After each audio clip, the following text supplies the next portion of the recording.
Sacramento. Check it out. Capital Casino. And as always, please remember to gamble responsibly. 1-800-GAMBLER. It's time for Game Night, getting you ready for Sacramento Kings basketball. He's got the bucket! Game Night is presented by Power Business Technology, your locally owned and managed Toshiba copier dealer. Contact them at 844-POWER-BZ or visit them at powercopiers.com. Here's your host, Scott Marsh, alongside the high flyer, Henry Turner. And a very pleasant good evening to you. Welcome to the Game Night, coming to you live from the Sacktown Sports Studios here as we get you ready for Kings and Warriors Deja Vu Part 2, whatever you want to call it. Second time these two teams will match up in the preseason. Of course, the Warriors winning on Sunday night here, 121-115.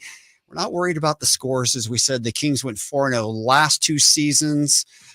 In the preseason, we know last year, of course, they started 0-4, so maybe the reverse this year. But more interested in talking about some of the themes. We'll get into that throughout the hour. Of course, with the Warriors, we saw no CP3. We saw no Steph Curry. We saw no Draymond Green. We know we won't see Draymond again. He's been announced out for the remainder of the preseason. But who might we see tonight, and who might we see with the Kings as well? So a lot to break down in the next hour. And if you want to join us, you certainly can at 1-800-920-1140. We would love to hear from you. We're up and running on the YouTube as well. So go to Sacktown Sports on YouTube and you can watch the program and you can get into the chat there as well. Henry, first of all, great to see you as always. Let's look back Sunday. Your thoughts on what you saw first time seeing this year's Kings in person. All right, Scooter, let's spin the block, man. We got to rerun this. Make it happen. You know, didn't see too much. Really didn't see too much. You know, Golden State had nobody out there. They had their second and their third string. You know, I thought, you know, they had a chance to see what Jonathan Kuminga could do. You know, I think that game was all about getting Klay back rolling because he was the only superpower out there. Everything went through him. Everybody deferred to him. And it was like, okay, Klay, get your shot going, get your confidence going, because we're going to need you early and often. I think the game was more so of that type of variety. You know, don't know what they're going to do tonight, you know, because when you don't have Steph, you don't have CP3, you don't have Wiggins, you don't have Draymond. Well, Klay was the only one left. So, yeah, he went out there and he did his thing. You know, as far as for the Sacramento Kings, you know, I think they're still probing. The Kings know who they are offensively. I think the big question with the Kings is on the defensive end. You know, who are they going to be? Offensively, they have their identity. They know who they are. Defensively is going to be the question. You know, who is going to be that guy that's going to step up and be a defensive prowess for the Sacramento Kings? Is it going to be anybody in the starting lineup, or is it going to be the guys coming off the bench? But they're going to have to find, and I think that's what, you know, the main thing with Mike Brown right now is he's really trying to find some guys or a group of guys to say, okay, this is going to be my defensive lineup. He knows the offensive lineup. That's no question. It's all about who's going to pick it up on the D.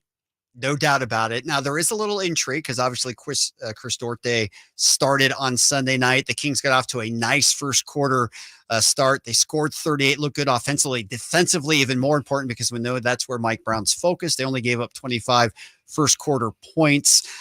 This is a team that was 24th in the league in defense. They were 30th in pick and roll defense. Duarte, a guy who likes to fight over the screens. That was all good. Of course, Duarte left the game, knee soreness. He's not going to play tonight or tomorrow, but everything kind of left in the balance looking at a week from tonight and the season opener. Who will be starting at the 2? Will it be Kevin Huerter or will he be coming off the bench? Wow. You know, if you're Mike Brown, that's like a blessing and a curse within itself. You know, you always want to have enough talent to where, you know, it's always a question. Who are you going to be able to play? Because, you know, both of those guys are going to be able to give you something. So it's like, okay, you know, you got a yin and a yang. But at this particular point, I thought Duarte came and did a lot of things that Mike liked on the defensive end. He did. And, you know, when he stands out there and he shoots the jump shot, the stroke looks nice, Scott. It isn't a guy that, you know, when he throws that ball up, you cringe. You're like, oh, Lord, no. You know, he can shoot the basketball. He can get up and down. Now, is he going to be that guy that's going to be willing to give up his body? It looks like he's going to be one of them. But early on, got hurt. He's hurt. So now that opens the door again for Herter. Now, the one thing for Kevin Herter, and he needs to understand this with the loud pitch. Okay, coach took a look. Yep. He got hurt. Now you're thrusted right back into it. Boy, you better bring the energy. You better bring the fire, because you don't want coach looking no more. Yep. You want coach to say, nah, that spot is legitimate. He has it locked up. You know, I kind of like watched and I listened to Kevin Herter's interview after the game, and body language wise, he wasn't buying into coming off the bench. He wasn't happy about it. No, he was not. Well, you know what? My thing has always been this as a player. If you're not happy about coming off the bench, do something about it. And, you know, and he has prime example. I mean, he has prime opportunity right now, Scott. Duarte's out. Yeah. So you're back in the starting lineup. You need to make something happen. Let's watch and see how aggressive he comes out on the defensive end. And we're not talking about just fouling and grabbing guys, you know, every time down. But we got to see something extra from you in order for you to get back into the graces. Yeah, fight through some screens. Oh, yeah, no no doubt. Underneath all the time. You know what's so funny about fighting through screens, Scott? Yeah. And I know you're going to move on. But I listened to Coach Mike, and I'm old school to the heart. I'm sorry, I'm old school to the core. And he's talking about fighting over the top of screens. So you're guarding your guy, you're in your defensive stance, but when they call screen right, you have to be able to raise up and step over the screen. That is basketball 101 when you go to college. Yep. You learn that your freshman year. You raise up, step into your defender, and step over the screen. You mean we're talking about that in the NBA nowadays? I'm just old school. I don't know. This bothers me. We're talking about a lot of technique in the NBA. Oh, these my days. God. I mean, wait. You making 20 mil and can't step over the screen? Yeah. Come on, bro. Yeah, no, it's pretty amazing. Like we said, the Kings were dead last in pick and roll defense. So that's got Mike Brown's serious attention. As for Herter's comments, they were, quote, in terms of coming off the bench, different feel, different energy for sure. Having definitely started more in my career than coming off the bench, it's something that you have to get used to. So yeah, just different energy, used to starting games, energy of being out there first. Obviously, you've got to prepare a little bit different. You know what, Scooter? Let me put it to you like this. Yep. And this is from a guy who's been in a situation where I started and I've come off the bench. A guy like Kevin Herter, he can do one or two things. Either he can get butthurt and say, okay, my time is done here, I'm ready to move on. Or you can get in your mind and say, all right, I have to get better. Yep. I have to get better. I still want to be a part of what this team is building. And if they need extra from me on the defensive end, I have to give it. It's all on Kevin, you know, and it's all on every last one of those guys that's in uniform. Do you want to give something a little bit extra on the defensive end? You can go out there and you can do that. It's not like we're asking you to do something that you're not capable of doing. Every last one of those guys are capable of giving you something extra on the defensive end. Kevin Herter, you just have to go out there and make it happen. Yeah, it'll be fun to see how he plays tonight. And obviously, it's a fine line because the Kings, a large part of what made them so good last year, well, obviously, they were a great offensive team, but they had great chemistry, right? Everything fit together. Now, if you're tinkering a little bit about it and you're seriously considering starting Duarte, how does that affect things? We've heard Herter right here. His first initial comments don't seem to be overly positive about it. Now, on the other side, it feels like Herter could be great off the bench because he's such a spark plug. But we also know that Malik Monk is the sixth man off the bench for the Kings. So there are some interesting things going on here. What's your initial thought on how things might play out next week? Well, first of all, Scott, it's a log jam. It's a serious log jam. Because, you know, when you look at the totality of it, you know, De'Aaron Fox is going to play 85, 90% of the minutes. All right. And then you have a young Davion Mitchell who you're trying to just bring in for De'Aaron Fox. He's going to need some minutes out there. And then, you know, you got your big three at that 2 position. And then you have a young guy such as a Kobe Jones. Kobe Jones didn't look bad. No, he played well for the minutes that he received. And he seemed to be one of those high energy, high motor guys that Mike Brown is looking for. Yeah. So, I mean, they have a problem, but it's a good problem to have. No question. I think the key phrase so far right now is two-way guys, right? That's kind of the theme that we've heard out of camp so far. You got to be a two-way guy. You got to play on both ends. You have to play on the both ends. Are you a one-trick pony, or can you do multiple things out there on the floor? Yep. Obviously, JaVale McGee did not play. He should be available tonight. Duarte is the only person who is listed on the injured list for tonight's game. Other things you saw from Sunday, obviously the subplot with Duarte and Herter taking center stage, but other things you noticed or anything you want to see differently here tonight? Well, I'll tell you what, that first quarter was magnificent. The way the Kings came out and they scored the basketball. I don't know if Sabonis took it personal, seeing the Golden State Warriors in the building, because he definitely lit them up from the start. I mean, 11 points by himself in the first quarter. And I'm talking about he got it done every way you wanted. It was all 31 flavors, inside, outside, to the basket. He got it done. And then the rest of the guys shot the ball extremely well. Now, Duarte in there, him included, he shot the ball extremely well for that first quarter. So when you talk about sliding him over into that starting position, did it really, just say hinder the Sacramento Kings? Don't think so. No, they shot the ball like gangbusters. And you know what he does on the defensive end. So does he help this team? Yes, he does. So at the end of the day, it is one of those good problems to have. I looked at that on both ends. And then I looked at that second quarter, Scott, to where the Sacramento Kings couldn't throw the ball in the ocean. And I'm like, fellas, what just happened? I mean, we just came in and sat down. Now you can't hit a basket to save your life. All right. What are you going to do when the 3-ball doesn't drop?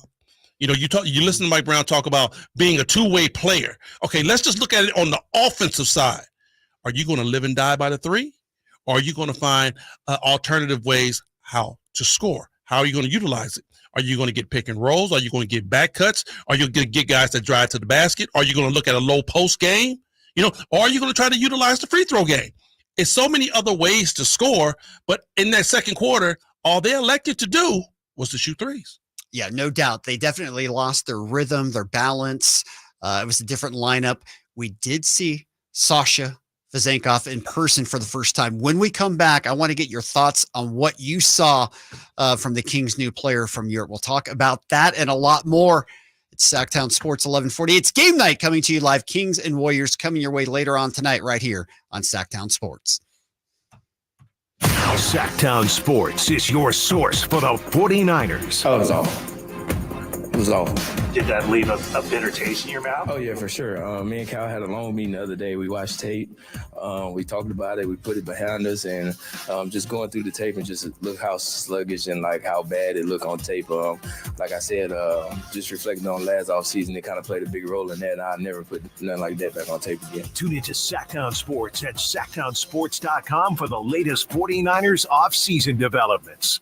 Power Business Technology is proud to be 100% independent, locally owned, and managed Toshiba copier dealer. Local ownership cuts out the red tape, allowing ourselves to never be too busy to personally answer the call when our clients need us. Recognized for excellence in service execution, training, and customer service, we're proud to be named a 2022 Toshiba ProMasters Elite Dealer. Contact us today for all of your business printing needs at 844-POWER-BZ. That's 844-769-3729, or visit us at powercopiers.com.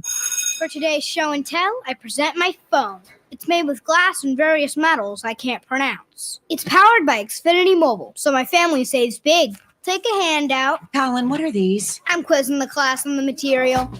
Switch to Xfinity Mobile and save hundreds a year with the best price for 2 lines of unlimited. Just $30 a line a month. Visit XfinityMobile.com to learn more. Restrictions apply. Gotcha. Xfinity You guys Unlimited got me? Internet service All and right, Xfinity we'll get Internet into the required ads tax. still. Let me take those out. Okay, so we got a 2-minute break here. Okay, great. It's been a while since I've talked to you guys. It has. How are you, Nate, my man? I'm well. How are you? We're doing great, man. It's good to have you back. Yeah, I'm happy to be back. All right. I wanted to ask you guys, Sasha Vezenkov, how are we feeling about him? Yeah, how many minutes do you guys think he averages a season? We're going to get into this when we get back on air, but I'll give you my first take, Henry. And again, one time, way too little time, everything like that.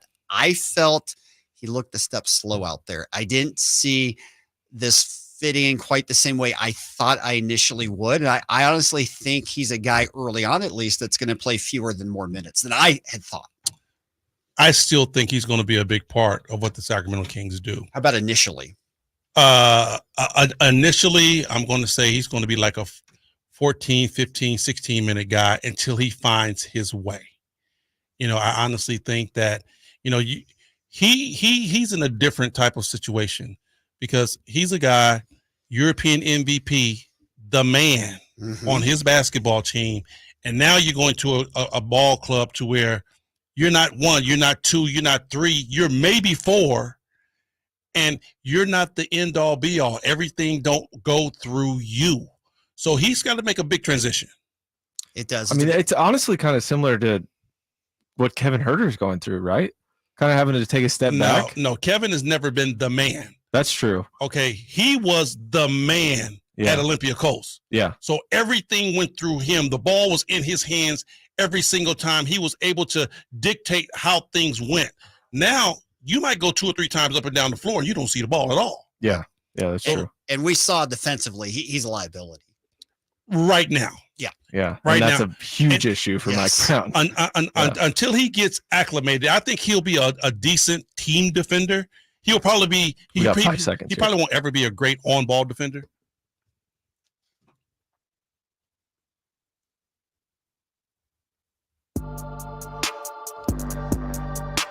Welcome back into Game Night right here, Sacktown Sports, 1140. Scott Marshall on with the high flyer, Henry Turner, getting you ready for Kings Live pregame tonight. That'll come your way at 6:30. Jason Ross in for that tip tonight. 7 o'clock, the G-Man with the call coming to you from the Chase Center, Game 2 of the preseason. And, of course, not only are these teams going to play tonight, but they're going to play often and early in the regular season. We know the home opener is against the Warriors coming up on October 27th, just a week from Friday night. Unbelievable. The home opener is 9 days away. And then they turn around and just 4 days later, head back down to Chase Center November 1st. It's incredible how many times these two teams play. They also wrap up in the end of November on the 28th playing on TNT. So we're going to see the Warriors 3 times for real in a month. I mean, you talk about spinning the block. No doubt. I mean, wow. Play that tune again. Hey, they going right back at it. And I think it's kind of crazy, or not even crazy, but kind of weird the way they see each other back to back in preseason. And, I know Mike now, I know Steve.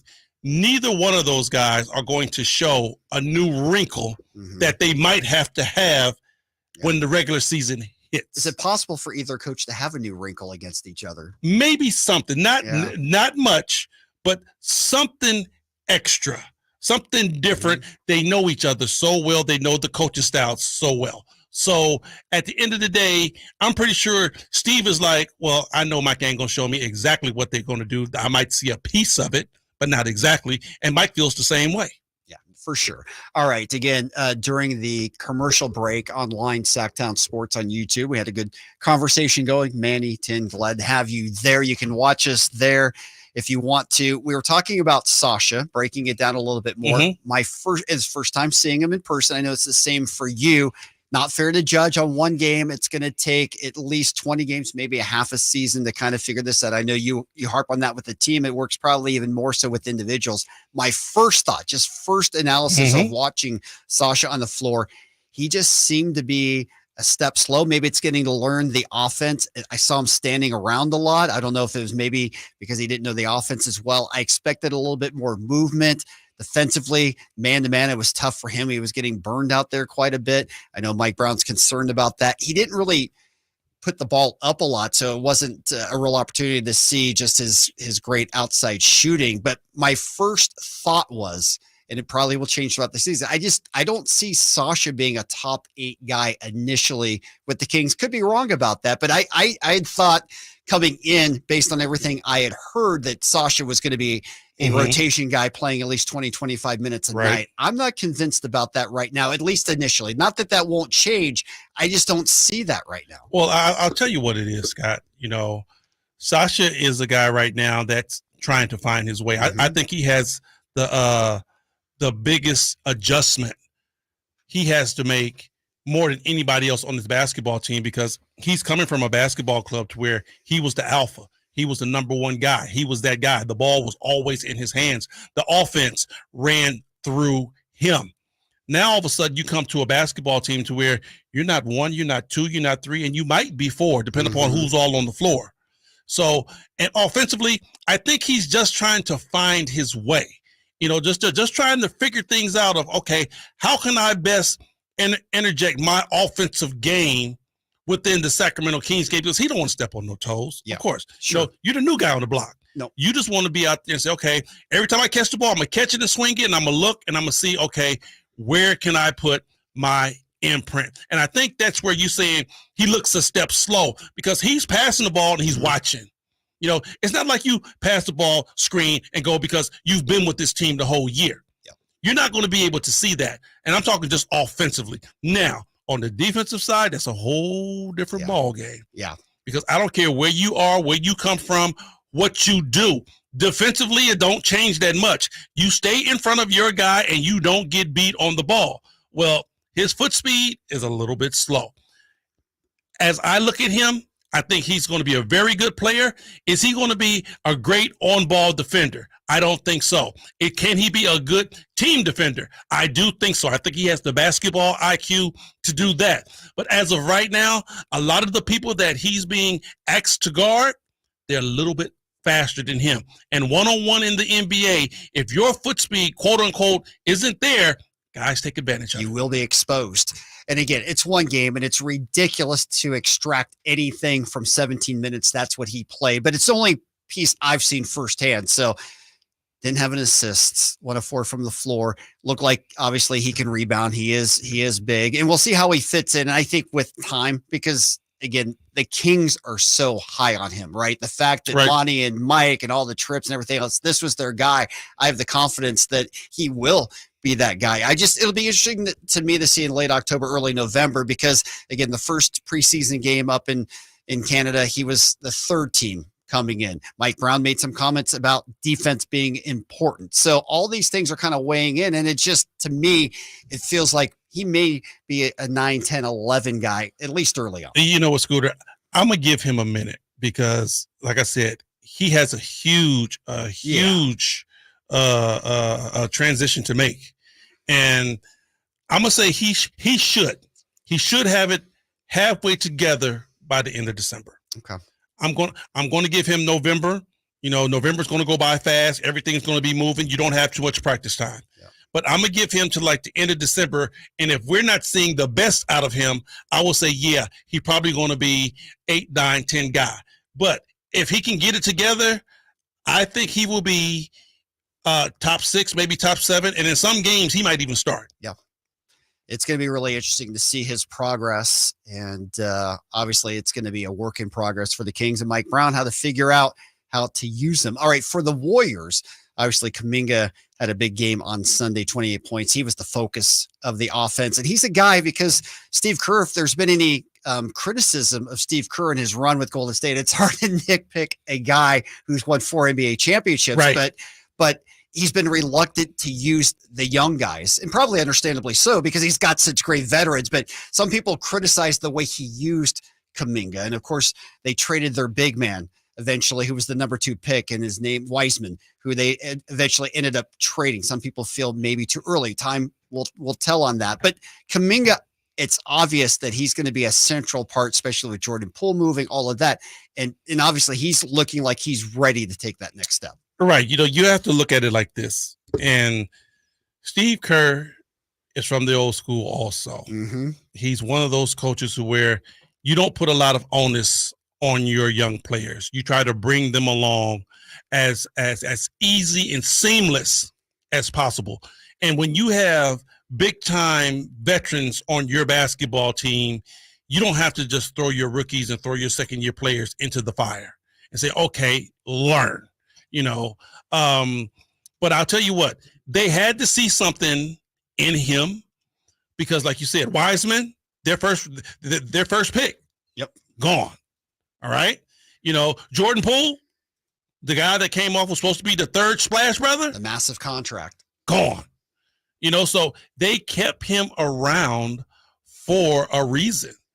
So, and now you see, they give him really the keys to the car early on and say, show us what you can do. Show us who you can be if you're put in an alpha position.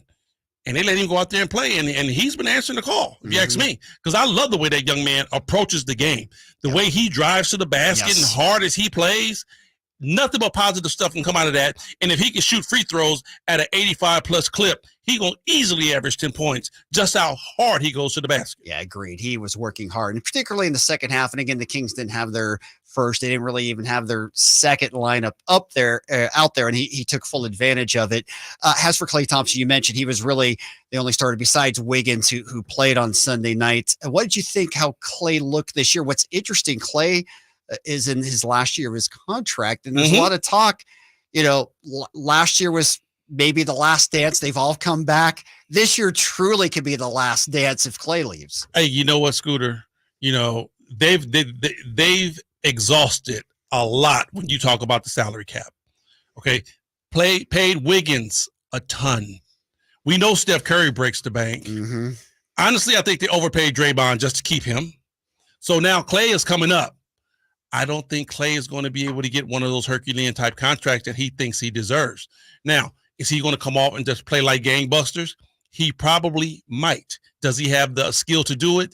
Yes, he does, because we've seen him come off screens, was knocking shots down big time. He kind of looked like, hey, Klay. He looked very good out there on the floor.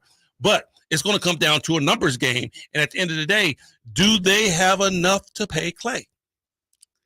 That's going to be a tough question. And obviously for Klay, he was so good on the defensive end too. And now he's coming back. This will be his third, not full season, but third year back since the knee injury. Can he get back defensively to where he was? And even if he didn't have the knee injury, the age is obviously catching up with Klay Thompson and the Warriors. The age is there, no doubt. But I still think Klay Thompson can definitely play at a very high level. When you talk about can he get back defensively to where he was, I think so. I think this year is going to be the year to where you can look at Klay and say, he is fully healthy, right? Yep. The knee, the Achilles, everything is back. Let's see what you can give us. All right. Well, when we come back, we're going to turn our attention around the league. A Ben Simmons sighting in Brooklyn on the floor too. We'll talk about that. We'll go around all the other games. That's funny, Scott. That's funny. I've been working on that one. Been working on some new material for this year. Want to keep smiling. All right. It's game night. It's brought to you by Power Business Technology. Experience for yourself how the Power family can help you with all your business office equipment needs. Give them a call at 1-844-POWER-BZ or go to powercopiers.com. More of Game Night right here. Sacktown Sports, 1140. Get all the latest 49ers news heading into the 2023 season on Sacktown Sports. I think Brock was smart, and we kind of facilitated that he met with a bunch of different. All right, we're back on YouTube. All right, Nate. I want to get from you, because we had this conversation last time on Sunday night. Your thoughts. Last year, Kings 3 seed, Warriors 6 seed. More likely that to be the case, or is it going to be reversed? More people are picking the Warriors to be the 3 seed and the Kings. Some people are saying the Kings aren't even going to make the playoffs, which seems crazy. Michael Wilbon said they could be a 1 seed. There's been more variation with the Kings than I think any team in the Western Conference. Yeah, and that's what's making it really difficult for me to kind of wrap my head around it. I'm thinking 5 seed. I think the West has gotten better. I think the Suns are going to be right back in it. Dallas, no. Dallas is kind of an enigma, right? Nuggets are going to be right there. I think Kings sneak into that. Is Dallas really an enigma? I mean, they've got Kyrie Irving, so we know something's going to go wrong at some point this season, right? That's Henry's guy. I'd be careful talking about Kyrie. Hey, we both agree with this. And the high flyer is absolutely right. When Kyrie is going, he's a top 10 player in the league. When he's going. Right. But can't we also say at some point something's going to happen? I mean, that's just the history, right? Definitely. Do you agree with that, high flyer? The only problem I see with Kyrie Irving and Luka is that, Kyrie has been good on every team he's been on, very good when the ball is in his hands. He's the number one facilitator out there on the floor. The problem that I think Dallas is going to have is the Luka Doncic factor. Because Luka has to have the ball in his hands. Luka is not an off-ball guy. I don't think he even wants to be an off-ball guy. The way that the Dallas Mavericks play, and they're really going to have to change this if they want to be successful, but the way that they have been playing is put the ball in Luka's hand, let Luka create, and then he'll either find a shot or he'll find somebody on the open side. Well, when you have a Kyrie Irving, you just don't put Kyrie Irving in the corner and say, okay, if you catch it, shoot. No, he has to be able to create and be able to facilitate also. Well, did Luka wanted Kyrie on the team, right? If I'm not mistaken. Yeah. Like, so he must be willing to make those changes, both of them, right? You would think so, but this is where Jason Kidd is really going to have to be crafty, because you have to come up with an offense that, definitely works with that. Where both of these guys, you just can't say, okay, Luka, you bring the ball up this time. Okay, Kyrie, you bring the ball up this time and run the offense. It's going to have to be a free-flowing offense to where it's going to be a lot of catch and goes, a lot of guys coming off of screens, and a lot of guys facilitating. So you're going to have a lot of offensive-minded people, including 4s and 5s, to be able to facilitate an offense that's going to be able to be conducive to both of those guys. Yeah, I totally agree. I think, I'll ask you guys in the next break, but I want to ask about I think there's going to be a nice connection between Malik Monk and JaVale McGee for the Kings. I know we saw flashes of it in that game 1, but I'm curious what you guys think. We're coming back, though, in 5 seconds. We'll get into that next segment. Auto Parts.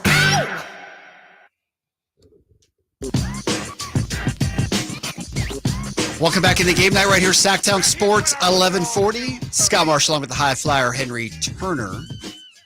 Getting you ready for Kings basketball tonight. Kings and Warriors 7 o'clock tip right here on Sacktown Sports. Kings live pregame at the bottom of the hour.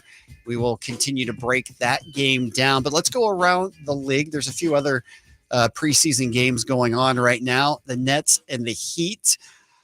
Brooklyn, as we said before the break, there was a Ben Simmons spotting on the floor, and he's not just a spot, huh? He's playing, and he actually looked pretty good, comfortable, numbers, passing. Back out there again tonight. We know all the trials that Ben Simmons has been through. We know how tough it's been on him. We know how tough it's been on the teams he's played for as well. We know the massive contract. Can Ben Simmons get back to anywhere where he was before with the Sixers when he was one of the most valuable players in the league?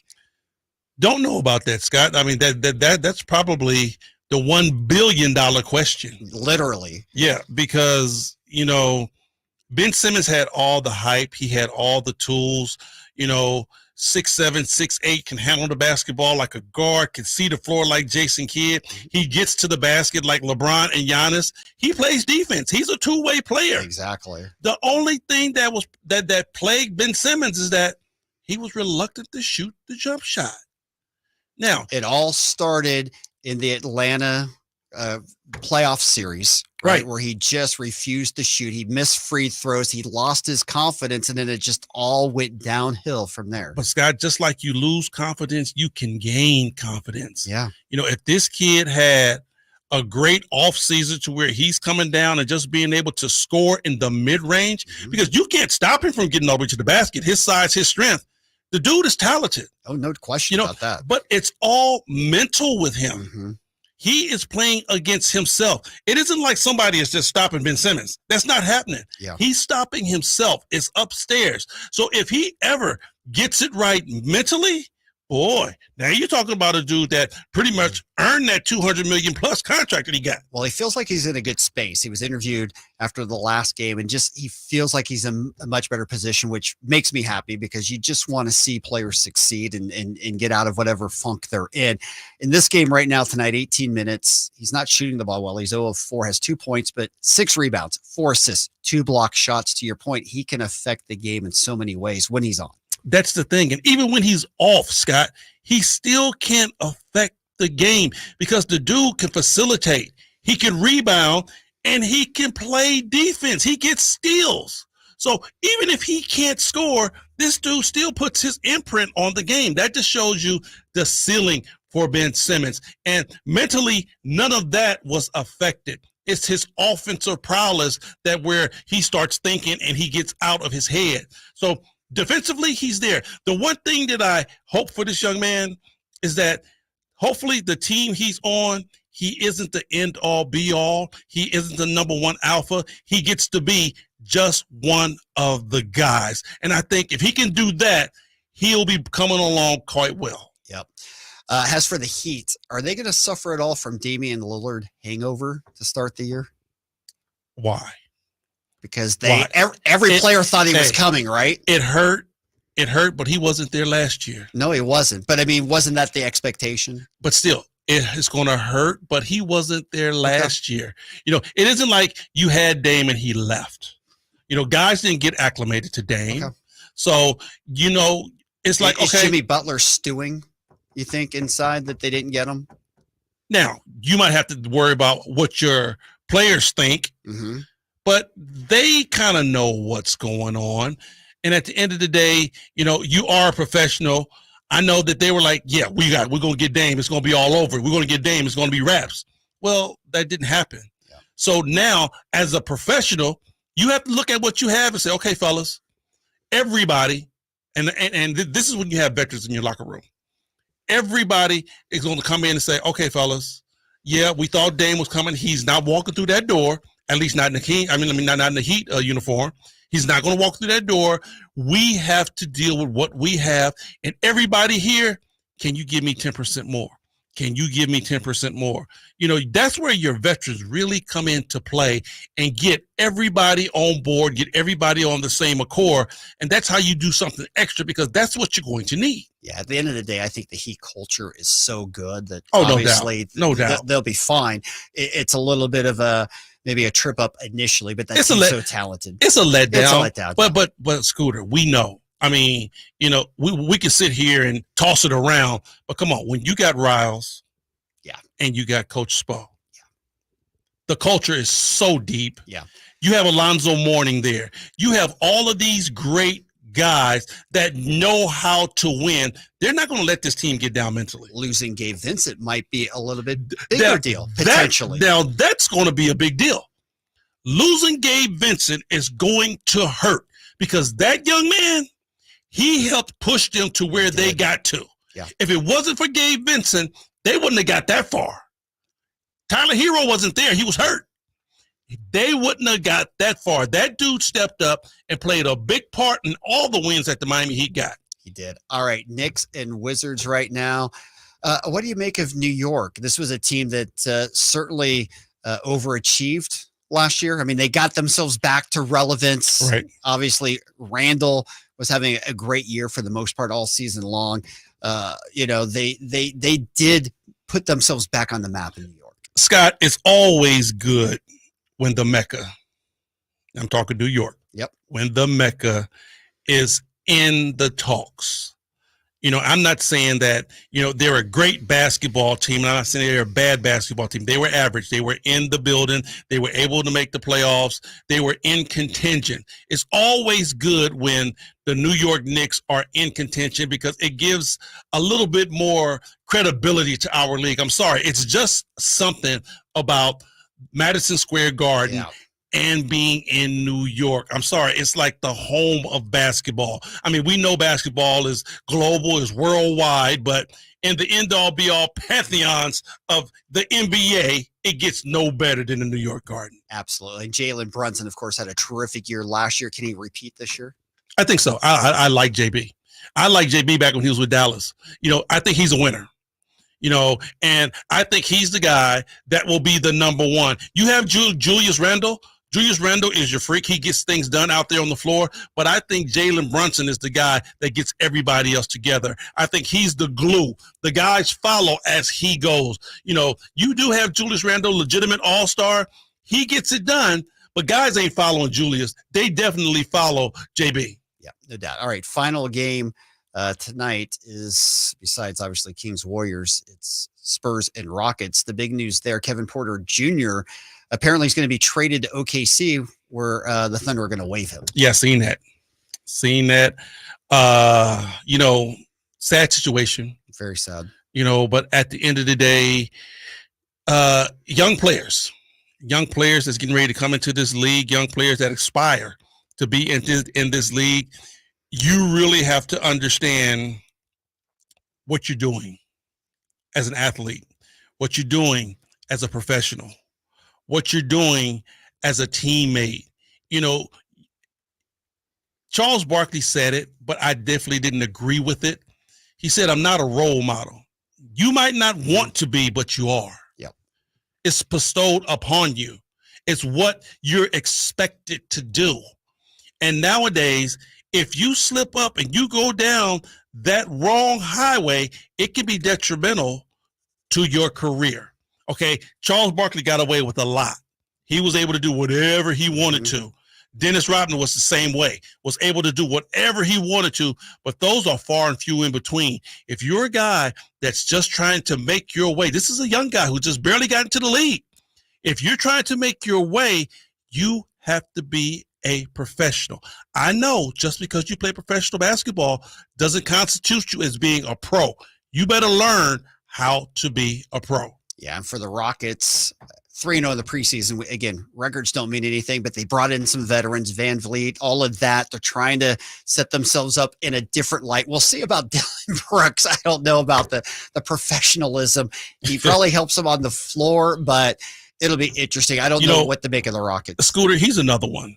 You know, Dylan Brooks better look at this situation as, okay, you could start over. You can rebrand yourself. All right, Dylan the villain is cool. I like the mantra. I like the way it goes. But Dylan the villain can only go so far. You know, on the defensive end, you can be that guy. You can be the villain all you want. But the off-the-court antics, that stuff really isn't going to fly. Because if you look at what the NBA is doing, you see what they did to Ja Morant, and he's the next poster child. Yep. You were right there along with him. So if you get out of line anywhere close to what he was doing, you're going to be punished big time.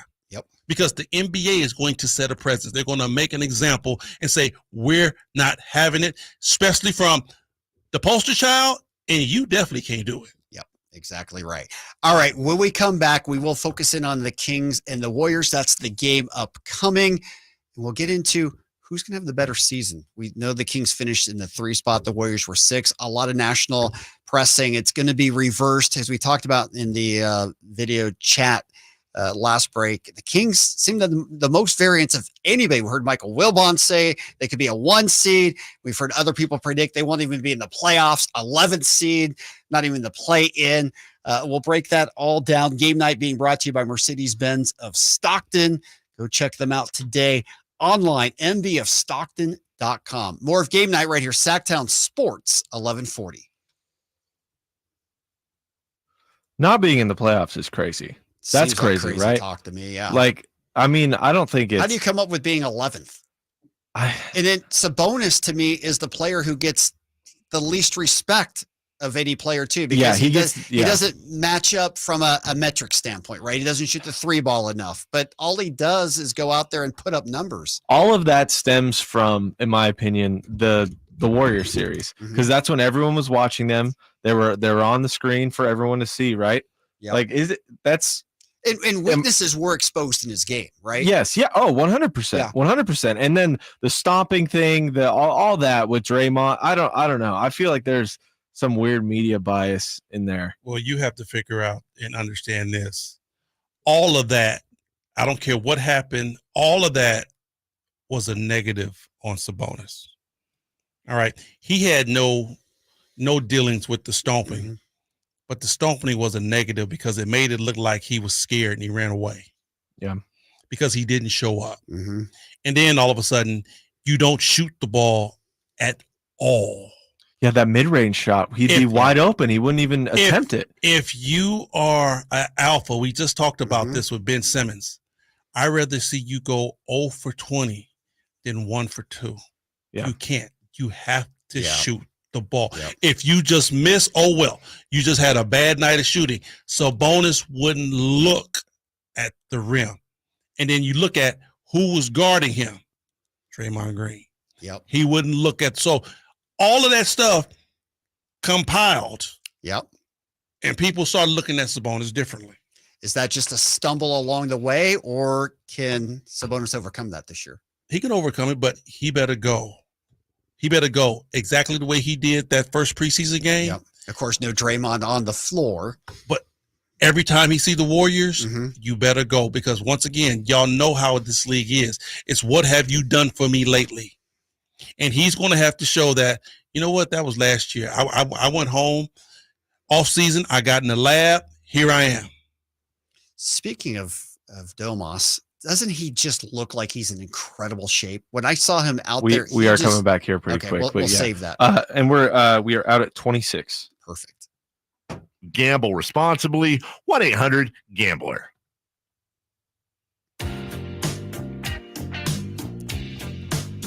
Welcome back into Game Night. Scott Marsh along with the High Flyer. We've got Nate Littlefield on the board tonight. It's good to have him in here as well. The whole crew getting you ready. It's the last preseason game between the Kings and the Warriors, but they are going to play 3 more times coming up in the next month in the real season. That home opener on the 27th. They're gonna play more than 3 times, Scooter. They're gonna play 4, but 3 within the 30-day window between October 27th and November 28th. Oh yeah, no, it's a 4-game series. You're absolutely right about that. No, you're right. Your math is good. But they're gonna play a lot. They're gonna play fast in that home opener on the 27th. Oh my goodness, on national TV. I cannot wait for a week from Friday. Open up against the Golden State Warriors. Oh man. Who you took to 7 games in your home arena. Yes. It's going to be rocking. It is. And then the Lakers come in on Sunday night. You could not have a better weekend to start the NBA season in Sacramento. You better win. You better win both of them. Oh, you better win. That is true. That is true. The naysayers will be out in force. No doubt. If that doesn't happen. All right, we're going to get into the conversation about who's going to have the better year between the Kings and the Warriors. We should also let you know just from the injury report status as we have it now, and Jason will update you more in Kings Live pregame. Gary, of course, as we get closer to the tip. No Chris Duarte tonight for the Kings. No Draymond Green for the Warriors. Also, Corey Joseph will not play tonight. That's another acquisition. We haven't talked a lot about the Warriors, but another veteran guy who should help that team. But right now, let's get to the phone lines. Let's take in Tin. Tin, how are you? Welcome to Game Night, my friend. Hey, Scott. I'm really happy that the Kings are signing veteran guys like JaVale McGee. He's been around championship caliber staff, personnel. He brings this to the Kings culture. I think the Kings could take it further into the postseason just by having Mr. McGee in the locker room. Yeah, I think it was a good signing too. High Flyer, what do you think? I was always big on that signing. You know, when you look at what the Kings did last year and where they fell short on rebounding. They fell short on rim protection. They fell short on guys being able to defend the rim. And JaVale McGee checks the box on all of those. So I could definitely see why the caller is hyped about JaVale McGee. I'm in the same boat with him. Yeah, no doubt. I think it was a great signing for the Kings. He absolutely fills a void this team had from last year. All right, as we look at it big picture here, obviously it's preseason. Doesn't really matter who wins or loses tonight. We're just looking to see how individual players are playing, how they're working collectively in units. But as we focus in on the regular season, a lot of people nationally think the Kings and Warriors are going to be reversed. The Warriors will move into a top 4 seed. The Kings might slide down into the second half of the playoff tier. There was even some crazy talk about the Kings not even making the playoffs. It's amazing to me how the Kings have been anywhere from 1 through 11 in polls. And we've also seen some bonus seemingly for a player who was all NBA get little respect. I know everything's about the analytics, and maybe some bonus from the analytics side doesn't stack up with some of the numbers. He doesn't shoot it as well from outside as some of the other big men in the league, but all he does is just consistently put up double doubles. I don't know what more this guy has to do to earn that recognition. But first, just between Kings and Warriors, what's your gut feeling on where things will shake out there? Who's going to be higher up on the ladder? You know, for me, Scott, I really don't care who's higher up on the ladder. I'm not looking at just one team versus another. I'm just looking at the team that I work for. I honestly think that if the Kings can be 1 through 6, if they can say we legitimately made it into the playoffs, don't have to go to the play-in game, they're in the playoffs, this is a positive season. I don't care where they are. The West is stacked. Yes. So long as you get into the playoffs, that's the end-all, be-all goal again. And then once you achieve that, the next goal is getting to the second round. Got to win a playoff series. Getting to the second round. But you can't put the cart before the horse. You can't say, well, our main goal is to get to the second round. No, you got to get to the playoffs first, bro, because that's going to be a tough feat within itself. The Kings were healthy last year. Yes. A lot of teams went down in injuries.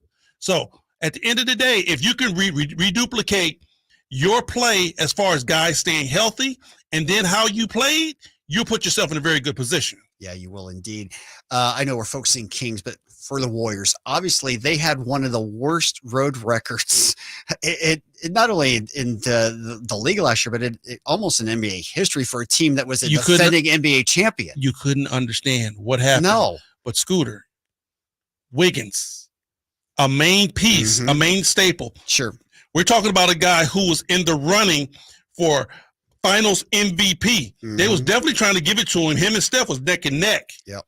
Played very well. He didn't show up in uniform until the Kings series. He should have stayed out one more series. I wish he had, because he had a great series. Yeah, because it would have been over if he elected not to come back. But he came back, and the Warriors didn't have him. That was a big piece. And then, you had the rift between the whole pool green thing set off the season, right? Yeah, that kind of was up and down. So now, you don't have that this year. Right? Nope. You're trying to bring in some new guys, and now you have Wiggins, hopefully for the full season. For them, I'm just saying for them. Yep. Hopefully he'll be there for the full season, and then you guys keep guys healthy. Draymond Green is out right now, but he will be coming back he'll be coming back soon. So if they can stay healthy, they're going to be a dangerous basketball club, no doubt. And then we're not even talking about what CP3 brings. I'm leaving that for a later segment. No, okay, I like that. And of course, Curry and CP3, they probably will play tonight at home. They didn't play on Sunday night here. For the Kings, it's interesting. I mean, a back-to-back preseason, right? So they've got Utah tomorrow night.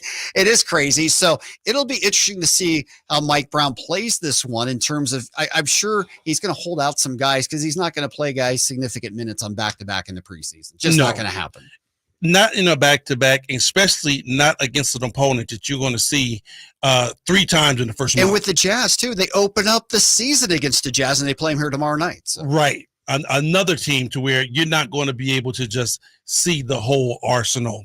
With the game tonight, I think still you're going to see Mike Brown looking for combinations. I think you're going to see Mike Brown looking at certain situations, looking at rotations. I'm talking about on the defensive side, how you rotating and being in the right place at the right time. Still think he's evaluating this team. Defensively, he's not happy and he's not complete. So he's still trying to look and find and see what he can get. Yeah, and that's the bottom line here still. It's all about defense for Mike Brown. That is the one common denominator here in the preseason. He wants to see a collective effort on the defensive end, and I think we touched on it on the front segment here, but it's going to be most interesting to see how Kevin Huerter responds tonight.